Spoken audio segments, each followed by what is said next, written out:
Good morning.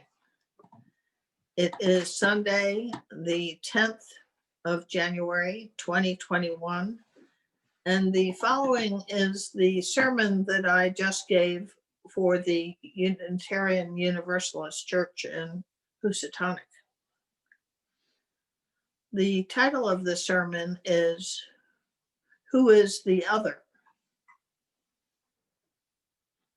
So here's my question for you this morning. Who is the other in your life? Who is that person or those people who are most different, foreign, or alien to you?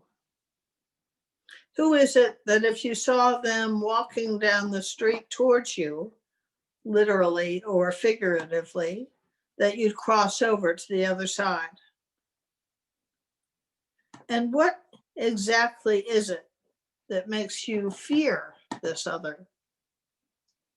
Do they look differently than you? Think differently? Who are the others in your life? Now, that's a really heavy question for any Sunday morning. And I'm not sorry if it makes you uncomfortable, but if it's any consolation, it makes me uncomfortable too. Let me back up a little bit. I think most of you know that I am a congregational minister, which includes my following the teachings of Christ. And one thing that is absolutely consistent throughout the Bible is that Jesus reached out to the disenfranchised, the ill, old, marginalized, impoverished, ignored, rejected, the physically or mentally disabled, people without standing, influence, or power. He reached out to the other. He certainly wasn't one of those people who looked to gain favor from the rich and the powerful. I can think of no religion or spiritual practice that does not encourage us to train our sights and our efforts to being our brothers, our sisters' keepers, to lifting up the downcast, to bringing whoever the other is in our life out of the shadows and into the sunlight of the Spirit. And for us to get to know the other by name. Progressive faith communities have worked hard over the years to bring so many of these others out of the dark.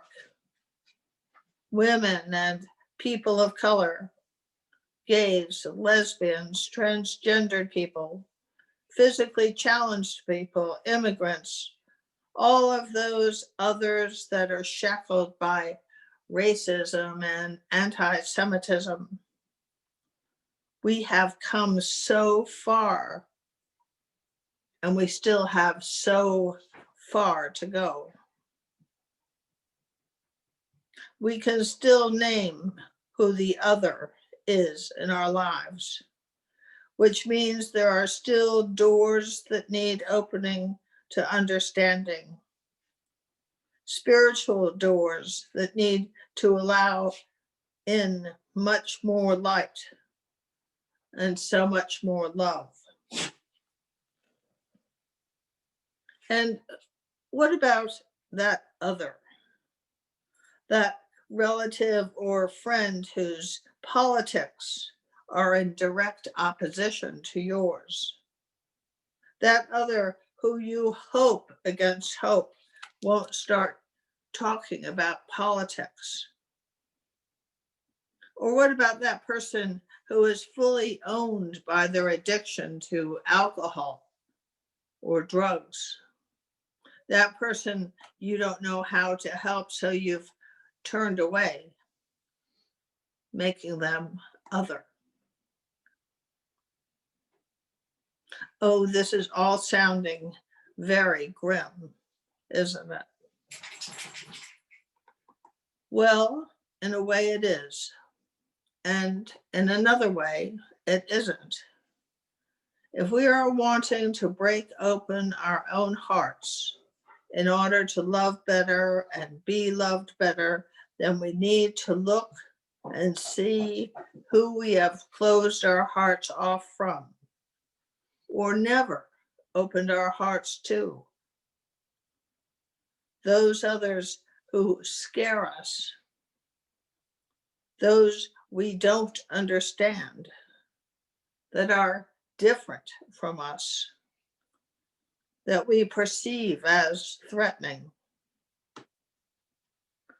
We need to stop crossing the street to avoid whoever is on the other side. In fact, we need to get to know the other's name. We have come so far. No longer do we dismiss the other by identifying them as a faggot or a dyke. No longer do we use the N-word or use degrading terms for people of different countries or different parts of our own country. We have worked to get to know these people by their given names, and we call them our neighbor, friend, family. We have broken down so many barricades of fear and ignorance, and yet we still have so far to go. But here is where we can begin.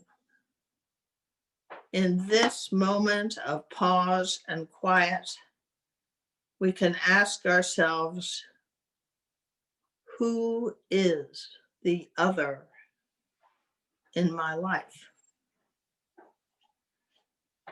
Just by asking and answering this question, we begin to break open our hearts to the humanity of others. We learn the other's name by choosing to see them in the context of their lives. By answering this question, fear begins to fall away and be displaced by understanding. It means that we are bearing witness to not only those that we know and love, but also to those we don't know and may not love. Today, I look to the people and the others who stormed the Capitol building. I ask, what is your name? Tell me who you are, because I really don't know. And in that asking, my heart is broken open and I can begin.